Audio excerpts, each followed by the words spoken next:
What do you do on Sundays? We talk about Cate Blanchett, the acting, the costumes, the awards, but mostly the Blanchett of it all. I'm not acting. You think this is a love affair? I saw you, Erica. Meeting in the middle. This is Sundays with Cate, and I'm your host, Murtada El-Fadl. Welcome to Sundays with Cate, the podcast series about the films of Cate Blanchett. Every week, we choose a Cate Blanchett film and discuss it with a guest. This week, we are going a little further back in Cate Blanchett's career to 2006 and Babel. And for this discussion, I am very excited to welcome to the podcast critic for InSession Film and Jumpcut Online. You might also know her from the 300 Passions podcast. Please say hello to Zita Short. Hi, Zita. Oh, thank you so much for having me on. I'm so excited to be here because I just love the podcast and I'm a big Blanchett fan, so it's just wonderful. Yes, it's wonderful to me too, because I love to talk to big Blanchett fans like me. So I'm so happy you are talking with me today about this film that I feel maybe is a little forgotten in her filmography. Definitely, yes. Along with, I think, her other Brad Pitt collaboration, where she's not really the focal point in either of those films, I would say. Mm-hmm. I think in Benjamin Button, she's definitely much more than in Babel, but we'll get into that. So first, I just want to ask you said you're a fan of Blanchett. So tell me about that. What do you think of her? What do you like about her screen persona? I'll admit it took me an embarrassingly long time to figure out that Cate Blanchett was a sort of prestige actress.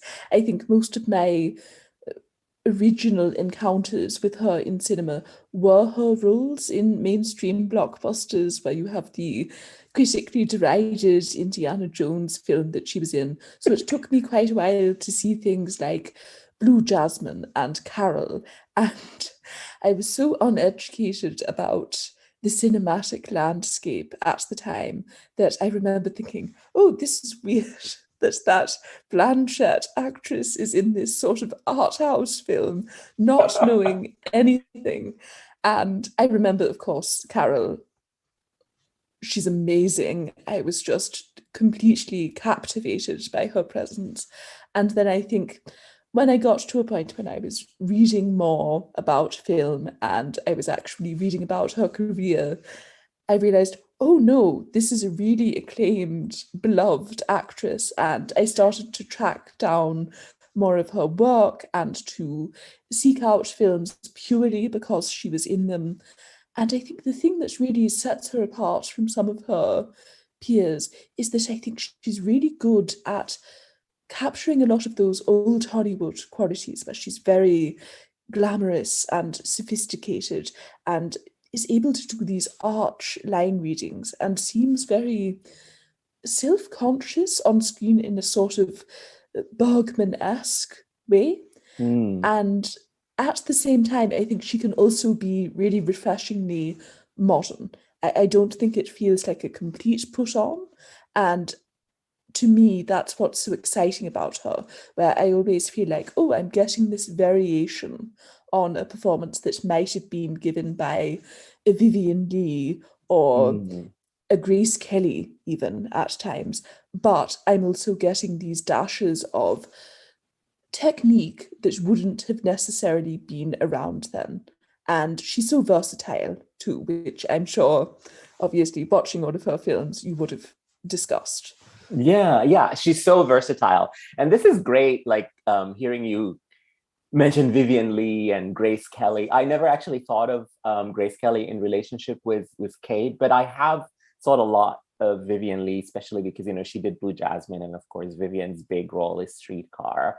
And I think what I love about actresses like Cate and Vivian is that there is a theatricality and sort of otherworldliness to their performances. Like, it's never 100% a real person. And I don't want to see real people on screen. I want to see movie stars. I want to see actors acting. And, you know, big performances are sort of kind of looked down upon in modern cinema, but it's what I like. And I suspect it's what you like. You know, I want to see them act, right?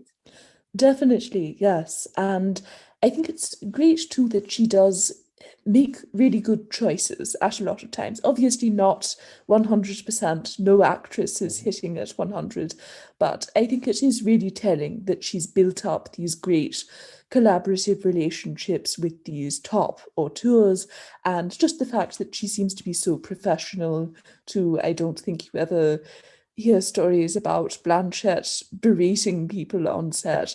And so I think Yeah. it just makes sense that she's had such a long, successful career. Yeah. And a varied career at that. And I think one of the things that when I started my fandom of Blanchett, I kind of didn't like, but now I admire, is that she takes a lot of smaller parts just because she likes the story or likes the director or likes the cast or for whatever reason. And, you know, as somebody who likes her, I always want her to be the center of the film, but she is a lot of the times not the center of the film. But the film is interesting for including her and for other reasons that might not be about her at all. And I like that she makes these choices, and one of them is Babel. Yes, yes, definitely an interesting film that we'll be discussing today, especially because with the character that she plays, where the circumstances that she's in are so dramatic, you would think that she would sort of be the story of the film, but she's not really in terms of the performances. Yeah, totally. So Babel is directed by Alejandro González Iñárritu, and the screenplay is by Guillermo Arriaga. It was released in 2006, and it's sort of four interlocking stories about themes of globalization, family alienation, about people in quote unquote foreign lands. I think if we try to summarize the plot, it will take us 10 minutes. So let's just say that Cate plays Susan Jones, an American tourist who gets injured on a trip to Morocco. Her husband is with her, played by Brad Pitt. And the story goes back to show us their children with their nanny, played by Adriana Barraza. And we spend some time in Morocco with some other characters and some time in Tokyo with Rinko Kikuchi as a deaf young woman dealing with a family crisis. Does that sort of summarize it, Zita? Yes, sort of. I think it's so convoluted at some points, especially with the Rinko Kikuchi subplot, where her connection to the other characters seems very tenuous. So again, I think if we really tried to map it out, we'd be here forever. Yes, but suffice it to say, all these interlocking four stories that take place all over the world in four different countries, Mexico, the US, Morocco, and Japan, in the end converge and come together. And there is a connection, no matter how tenuous it is. And I agree with you, some of it is very tenuous.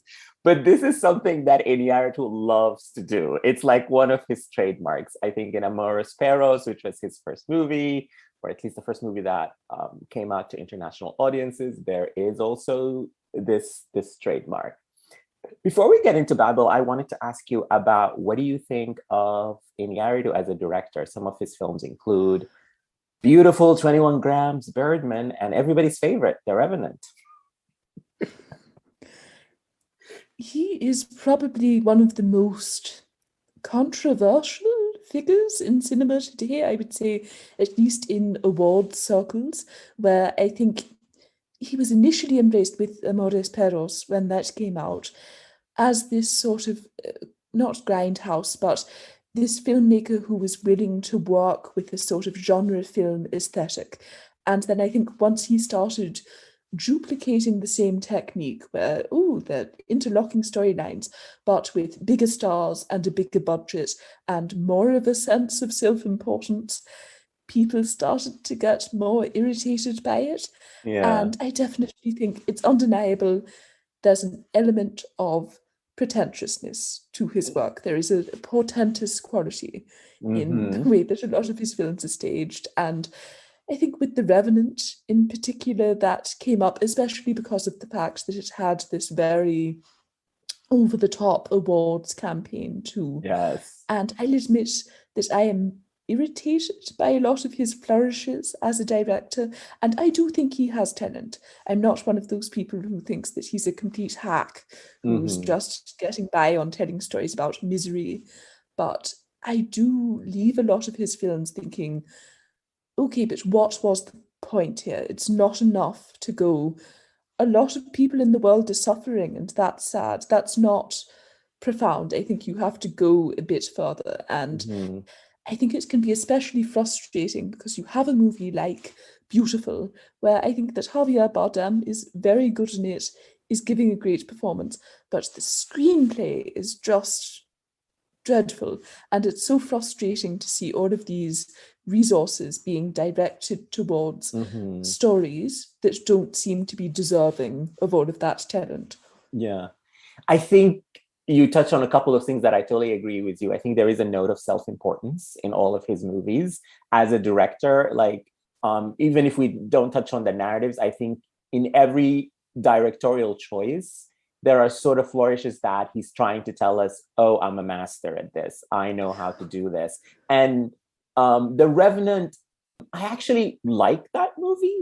And I think also one of the things that you touched upon is that it had a very huge off-putting awards campaign. Like it was, and I think that's why I'm always like trying, do I not like this movie, or do I just not like the way he and Leonardo DiCaprio and everybody involved talked about it for like half a year? Because and I saw it really late. I saw it like after they've been talking about it for months. And when I saw it, I was like, okay, this is pretty good. It's like maybe there is a lot of scenes I don't relate to. It's about, fatherhood and I don't know, all these other things that, straight middle-aged men are obsessed with that I am not as a queer person.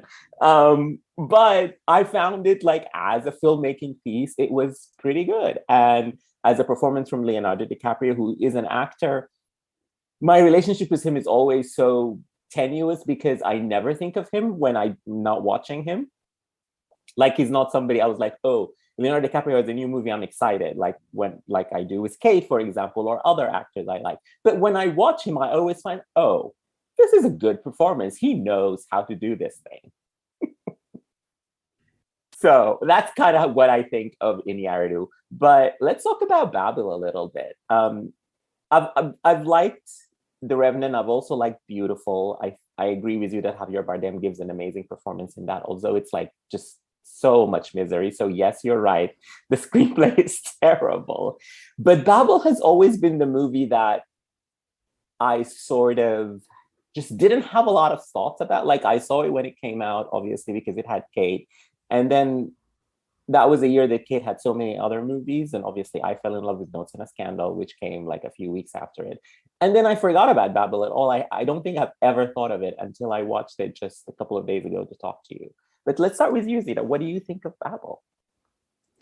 So I've my opinion on the film has definitely shifted over the years, where when I first saw it, I think I was quite impressed by the technique on display. And I remember especially the score really resonated with me. And I thought, oh, this is moving. And I remember appreciating especially Blanchett's performance. I think she's really good at working in this milieu as a privileged, uptight American woman. I just think she's so good at that. So I enjoyed her, well, not enjoyed, but admired what she was doing on screen. And then I think during the time when the Iñárritu backlash was especially strong, I saw it again for some reason, and I suspect that it was the fact that there were so many, oh, he's pretentious jokes online, did cause me to turn against it, and especially aspects of the Rinko Kikuchi subplot, where I just sort of thought, why are we using the fact that this girl is sexualizing herself as in an, oh, she's tragic thing? I just sort of get sick of that as a plot point where, oh, this woman wants to have sex, which naturally means that she has Freudian issues that need to be resolved, and she could never just have a healthy sexual appetite. So that annoyed me. And again, the I am a master elements of Yeah. the filmmaking sort of got on my nerves. But seeing it again for a third time, I think I have a more balanced view where, sort of like you, I can't bring myself to violently hate it in the way that some people do. I still think it is well made. And my biggest issue is, again, what's the point? Because it's sort of playing with all of these ideas, but ultimately it seems to have this very vague, well, we should all just come together, and no matter what social class we're in or what race we're a part of, we need to band together and deal with these issues of inequality. And it just seems mushy as a message at the end of the day. Yeah, totally. I agree with you. I agree with all what you said. It's like the message is kind of like, sounds a little simplistic, like to make this 2 hours plus movie that takes place in 4 different continents with all these sort of big issues like, immigration and globalization, terrorism, and all these kinds of things. And for the message at the end to be like, let's all be nice to each other. It's kind of like, what are you doing here? And I also agree with you about the Rinko Kikuchi character. I think it is so obviously a young woman written by older men. And that's sort of how they see her. But I think the performance is so, like, I think it's the best performance in the film. And it sort of transcends how simplistically the character is written. And yeah, I also had those sort of like, that part when she sort of tries to seduce the policeman and all that stuff. I was like, is this icky? What is this exactly? I think one of the things I wanted was just a bit more subtlety, and especially because with the Oscars in particular, I do tend to associate the 2000s with this period in which being a serious actress was equated with taking your clothes off and getting naked, and wow, that's her putting herself out there and sacrificing something for the part. And not that I'm shaming actresses who do nude scenes, but I definitely think there was this element of performative, well, what bravery. And it just seems like, oh, so you're still uncomfortable with women generally being naked. It has to be presented as this thing that's shameful in a way. And again, her performance is very good. I think she does transcend a lot of the material, and I think makes really good use of some of those early scenes where she's just out with her friends and you don't really know what's going on with her character yet. And I think creates this aura of mystery while also letting you in on the fact that she's still this very callow teenage girl who doesn't quite know what she's doing, and her awkward seduction attempts, instead of feeling icky during that section of the film, I think you're really in her headspace during those scenes. And I put that on her performance. Yeah, I agree. She's great in it. But let's go back to Iñárritu and his self-importance. I mean, like, even from the title, this is a movie that's announces its grandioseness, right? It's about the biblical story of Babel. I'm not sure exactly of the story, but I did read the Wikipedia page, so it's something like. So let me look at it while I'm talking. It's the story where mankind challenged God by building a tower, and then God punished them by introducing the confusion of multiple languages. That's what Wikipedia says. So it's basically, that's the story. That's the grandiose concept, and that's why it's called Babel. And it is about miscommunication, and it starts from, like, if we're talking about Cate and Brad, there is a miscommunication between them as a couple who are suffering through a crisis. They're in Morocco because they just lost a child. And so they're trying to reconnect, although they don't do a very good job of it. And then there is also the sort of, the Rinko Kikuchi character is trying to connect with her father, with the policeman investigating her father. And then when we go to the Adriana Barraza, the Gael Garcia Bernal story, that is a more sort of like people versus government miscommunication. And that's the part where the story sort of like goes from the personal to the system and how the system oppresses people due to miscommunication. Of course, they go to Mexico and then they can't come back to America. Let's start with the Cate and Brad story. I like watching Cate and Brad Pitt together. I think they made this film and they made The Curious Case of Benjamin Button. In both movies here, there are a couple reconnecting, and they do, spoiler alert, they do reconnect by the end of the movie, and you can see sort of like the bond. They are very good, I think, at playing the bond between each other. And one of the things I liked about them is that they are the only quote unquote movie stars in the movie. But I think it really like kind of casting Cate and Brad, these iconic actors, these iconic movie stars, in these sort of roles that they're not smaller, but they're just as equal to all the other roles. They're not bigger than the other roles. They're not smaller. But I think the glamour and the sort of movie star magnetism they bring is suitable to the characters, because their characters are sort of privileged, entitled, sort of like think they're above everybody else around them, even though, they're not unkind. It's just they work within that entitlement that their characters have. So what did you think of their story and sort of casting these big stars in these roles? I agree with your assessment. I think I was pleased by the fact that they're both willing to make their characters so unpleasant at times, where the privilege and entitlement really comes through in their performances. And I think Blanchett in particular doesn't overdo it as upset, disgruntled wife who can't quite bring herself to forgive her husband. I think she's quite harsh and unforgiving in those scenes, but Brad Pitt as a scene partner doesn't fall back on the idea that his character is just doing everything that he possibly could to get his wife to open up to him. I think he also plays it as someone who's sort of half-heartedly making an attempt to repair their marriage. And I think that really worked for me.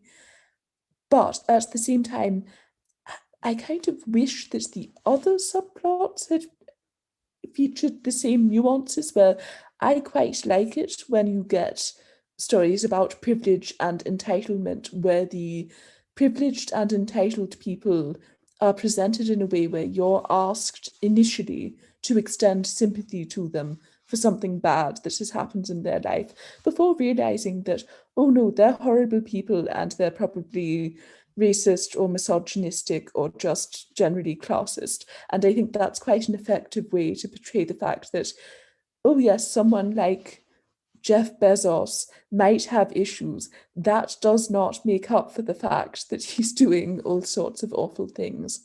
Yeah. And yeah, I just think it's a good way to tell a story, but I don't think this is as effective as, say, Mudbound, which I think did quite a good job of telling the story of this white family without ever romanticizing them as some sort of Old South, Gone with the Wind style, beautiful family. Yeah.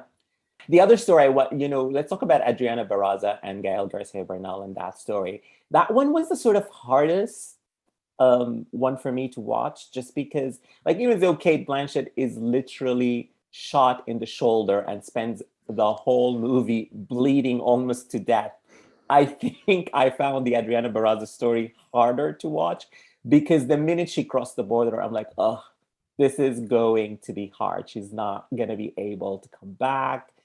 This is it's going to be tough for her. And, I'm from Sudan, and if you have a Sudanese passport, you're stopped everywhere. You're treated like a criminal. So I always sort of like just psychologically, I can't deal with airports and passport control and all of that. I've lived in America for a long time, so now I can travel. I can travel a little bit more freely, but for the longest time I couldn't. And so those scenes just just were very hard for me to watch. And I actually think that performance, the Adriana Barraza performance, maybe because of this personal connection to that story, is the one that sort of stayed with me. It's the one that I came back to. And she is so good at charting the story of this woman who has so much kindness in her heart, and is just, the system just doesn't meet her with the same kindness. It's so frustrating. And I think that is maybe the story that resonated the most with me. People against the system is something that we all deal with it all the time, no matter what the system is, no matter what system is oppressing you, there's always something, right? And I think that's maybe the story that I felt warranted the grandioseness of the script, unlike maybe the other ones.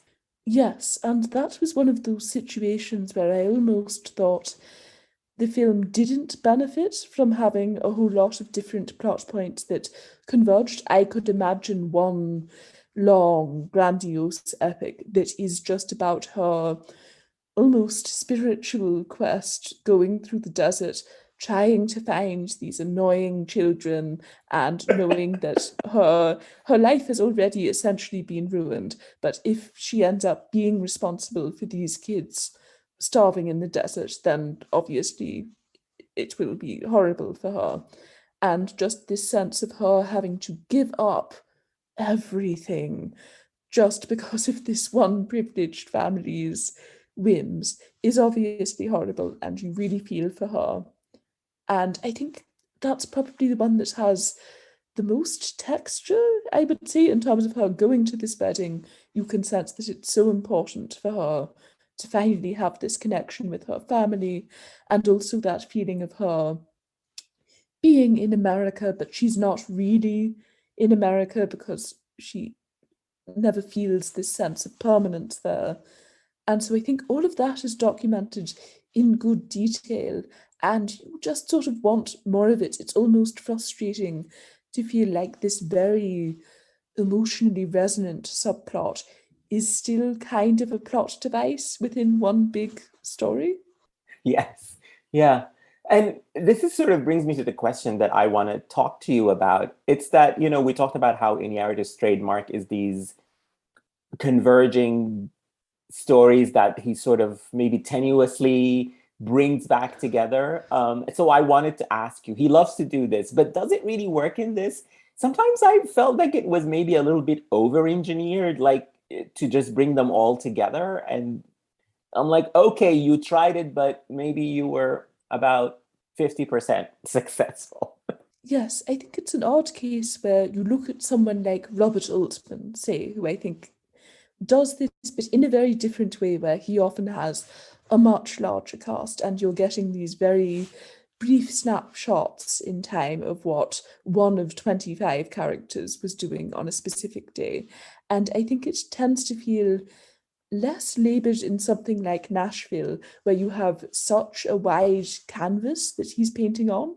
And so you don't think, oh, it's weird that Lily Tomlin is having an affair with Keith Carradine, because it sort of makes sense. He's built up this music community enough that you can believe that they would get together.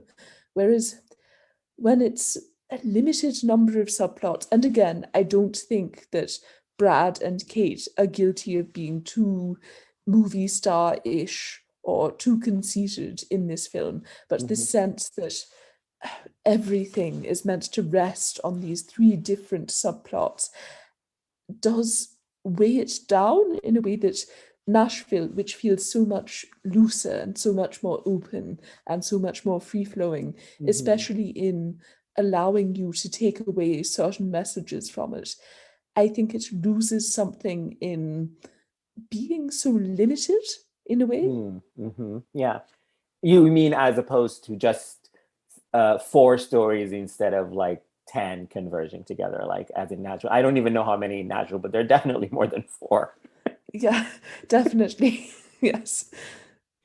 So when I was doing my research and reading sort of reviews for this, the movie that was brought the most by critics at the time is Crash. And I totally understand why. This movie is from 2006. Crash was 2004, 5. Yeah, for. so it's within like a couple of years, so it was fresh on everybody's minds. But I'm not sure, like, now that we have hindsight and we are, 15, 16 years away from those Crash and Babel, I don't think the connection or the comparison works because I think Babel is sort of weirder, while Crash is just so sentimental and ultimately kind of really bad. What do you think? Yes, I definitely feel that way. And I also think this one has some moments that I'm sure people would argue have not aged well. But Crash, it's just insane how tone deaf that movie is, where you get the awful scene where Ludacris and Lorenz Tate, I think, are driving along and they're talking about how, as African American men, they get stereotyped and people naturally assume that they're criminals, and this frustrates them, which I'm sure is true for a lot of real life African American men. And then the scene ends on an almost comedic note where he goes, "Ha, and now we're about to commit a crime." And you just think, why did they think this was okay? And it's just not as clever as it thinks it is. Crash, a movie that's so middle brow and so nothing, really thought that it had a lot to say. Yeah, it is so heavy-handed. Crash is so heavy-handed. So I think we both agree that Babel is a lot better than Crash. That comparison does not stand at all.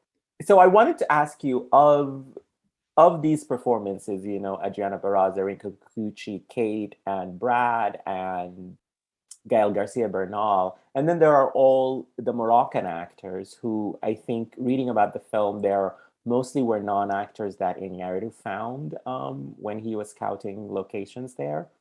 Was there a performance that stood out to you as maybe the best or the person that did the most with what they had? Well, I think Adriana Barraza does really stand out. I think it is one of those tour de force performances. And again, I only wish that we got to see a bit more of her life, but maybe that's the point where her entire life has been taken over with taking care of these annoying, privileged American children, and Yes. she has nothing for herself. So maybe it works on that level. And I do think it is a role that definitely allows her to display a lot of emotion, but I also think it's easy to embarrass yourself if you do get a scene that just features you walking around looking absolutely crestfallen, staring up at the sky in the desert. I think that could be so cringy so easily, and I think it's a sign of her being really skilled that it does just hit perfectly. There aren't any false notes there. Yeah. I love Baraza too. I agree. That's my favorite performance. And I'll just second everything you said because I think you said it perfectly. This is a Cate Blanchett podcast. So let's talk about Cate a little bit and this role. I think this is one of her weirdest roles. Um, she she literally spends almost the entire movie on the floor of a hut in Morocco. Like that's it. She has one scene where she and Brad sort of like have a fight about drinking water in Morocco, and then she gets shot, and that's it. I mean, the character sort of works within the structure of the screenplay, and like we talked already about why you cast movie stars in these roles. So the contrast works with the rest of the stories and the rest of the characters and all of that. But I always wondered, besides wanting to work with Iñárritu, like why did Cate take this role to like spend most of I don't know how many weeks she spent in Morocco, but most of the time she was just on the floor of that hut. Yes, it does seem like a really odd role for her to take, especially during this period of her career when she's still one of the most in-demand stars in Hollywood, but especially then when she was making all of these exciting choices, it does seem odd that so much of this role is just her suffering, which I think she does very well again, but even Brad, I think, gets a lot more Notes to play, where he does get the scene where he just sort of offhand informs Adriana Barrasa's character that, oh, sorry, we're going to completely put a kibosh on your plans and you're going to have to stay home. So he gets to play that element of privilege and entitlement in a way that Cate maybe doesn't. And perhaps it was just an element of her thinking, oh, it's a big project, maybe Brad is her friend, and great, we could hang out in Morocco together. Maybe that was it. Yeah, maybe that was it. So 2006 is one of those years where she had 3 movies come out. I don't think she's ever had 3 movies in one year. She usually she goes away for long times and then she comes back with maybe 1 or 2. But 3 years is sort of unheard of. There was this very funny NPR interview that she did, because it was this, The Good German, and Notes of a Scandal, all coming out within weeks of each other. And I've referenced this interview before, so if you've listened to my episodes on those 2 other movies, you probably heard this. But she sort of apologizes to the audience for, to quote her, being very present at the moment, which I thought was a funny thing to say. But, actors don't control when movies come out. We don't know if she actually shot these movies at the same time, or they were shot over 2 years and then came out within weeks of each other. But, and I assume you saw all 3, Zita. Tell me, which one do you think 2006 was actually a big year for her? Did she show range in those roles, and what do you think is her best of the 3? I think it ends up being an interesting year, because you would think that all 3 of these projects would be slam dunks for her, but then in the case of The Good German, that definitely does not hit with critics or audiences and didn't leave much of an impact. And then in Babel, big, starry, awards-nominated film, but for her, it doesn't earn a whole lot of recognition. And then I think Notes on a Scandal is definitely the one that has the biggest fan base, at least in terms of the Blanchett fans, I would say. And at the time, it does seem like more of the attention was placed on Judi Dench, which I completely get. She's amazing as Barbara Covert. But I think we have seen more of a critical reassessment of the film now, where people are willing to really go into the trenches for Blanchett performance and point out that Sheba Hart isn't just playing second fiddle to the riveting main character in that film. Yeah. I mean, I remember that year, and I remember there was a lot of press coverage for Blanchett, magazine covers and interviews, and everybody was talking about her before the movies came out. And, there was George Clooney was quoted saying that she was going to win the Oscar for The Good German. And that sort of quote made it, I remember, into all the interviews and articles about her that year. And I was just like, oh, she's going to win an Oscar. And then, of course, The Good German came out and nobody cared. And people actually actively hated it. And in the end, she was invited to the Oscars as a supporting actress for Notes on a Scandal. And it is the one of the 3 that I think you're right. That's the one that people like now. Like even Babel, I don't hear anybody talking much about it. Although it was critically acclaimed at the time, it was very well reviewed, and it received many awards nominations, including acting for Barraza and Kikuchi, and it was nominated for Best Film and Director. And I think it won for its score. So, and I remember very much that it won the Golden Globe for Best Drama over The Departed. And that was the year Martin Scorsese finally won all the awards, but he didn't manage the Golden Globe for Best Film. As an awards year for her, it's quite odd. It does feel like one of those years where she just got handed a nomination for one of the films just because it was such a big year for her. And I think you get that situation quite a lot where people don't end up getting anything. They're in lots of buzzy projects. People agree that they've given good performances in a bunch of films, but they can't quite build up enough momentum for one of the performances. So I'm so glad that she got something, and especially for Notes on a Scandal, which I do think is her best performance from that year. Yes. Babel got a nomination for Best Picture. And so this made me think of that this year, the two movies that she has released also got nominations for Best Picture. And then, according to Variety, which I assume is correct, I didn't actually fact check it, but she becomes the #1 actress for appearances in Best Picture nominated movies. She's appeared in 9 of them, apparently, including Babel and the 2 from this year. So, Zita, I thought we can try and name them. Are you ready to try and come up with these 9 movies? Oh my goodness. Okay, yes, let's try it. So, one is So, easy, is Babel. Elizabeth. Yes. Yes. What else is there? And then there is Again, the two from this year. So that's Nightmare Alley and Don't Look Up. So now we're at 4. The Aviator. Yes, that's 5. The Curious Case of Benjamin Button. Yes, 6. And the last 3 are very easy.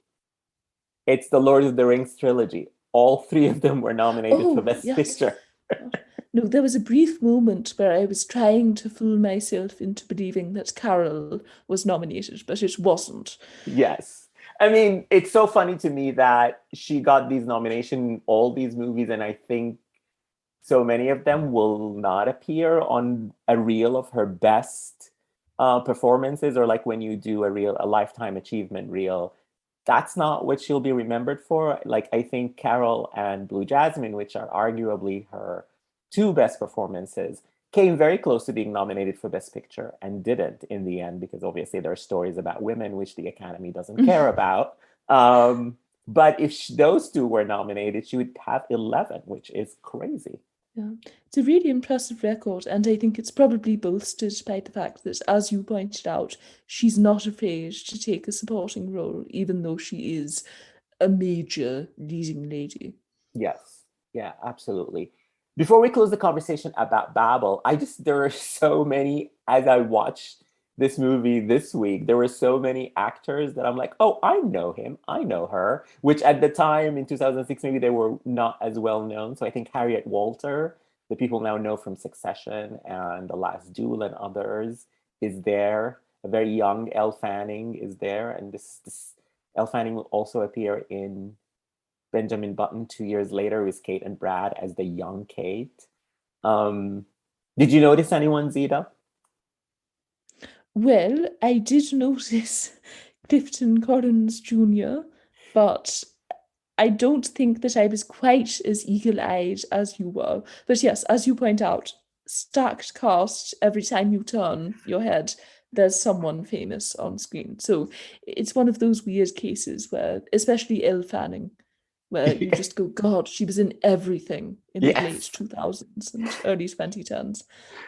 Michael Pena is there. And then also Koji Yakushu, who plays Kikuchi's father. I know him from Koreeda's The Third Murder. So I'm like, I know that face. Is there anything that you wanted to say about Babel that we didn't cover? I guess as a final note, I have a question for you, I guess.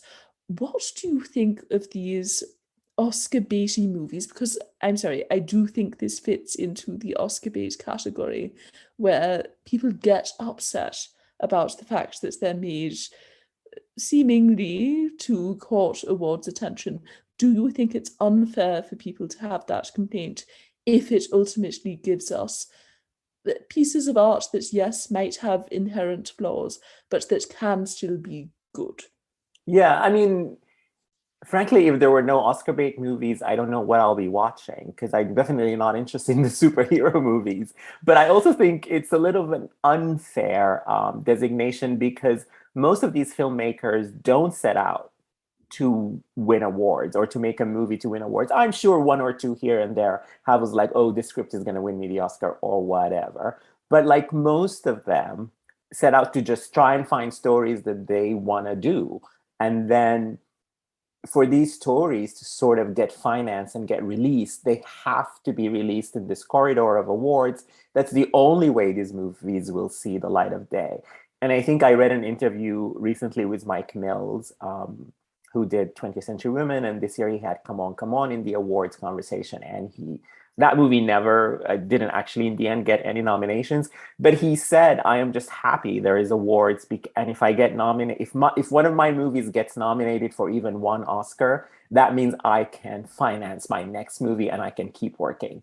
So I think that's the only reason we get these movies that we like, because there is awards. Otherwise, we won't get them. Mm. Yes, I can't help but agree with you. I think it's so silly when people suggest that awards hinder the not necessarily independent film industry, but the industry that is still making costume dramas and films about historical issues and the types of movies that don't make hundreds of millions of dollars at the multiplex. Yeah. Yep. So Zita, let's end with, I want to ask you one question about Cate Blanchett. So as we've talked about, and as this podcast proves, Cate Blanchett is one of the most respected actors of her generation, in fact, of all generations. She is not underrated, never underrated. I don't think she's overrated. She's just rightly rated. But is there a movie that you think she was underrated in, or maybe something that you like of her performances that people don't talk about or don't think of as highly as you do?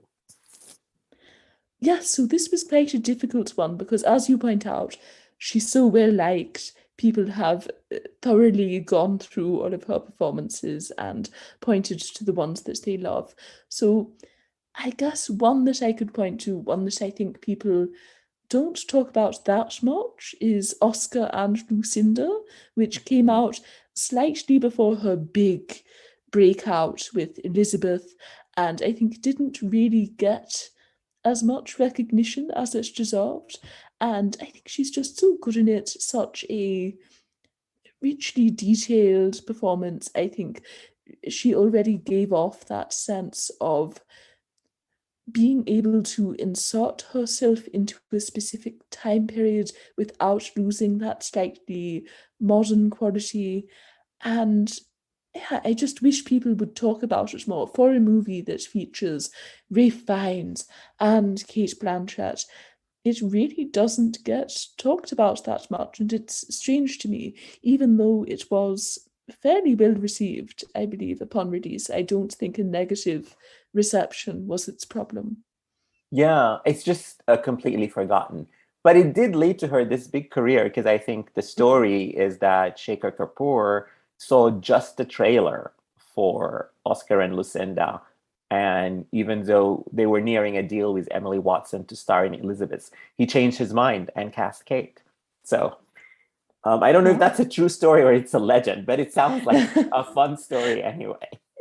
Yes, definitely.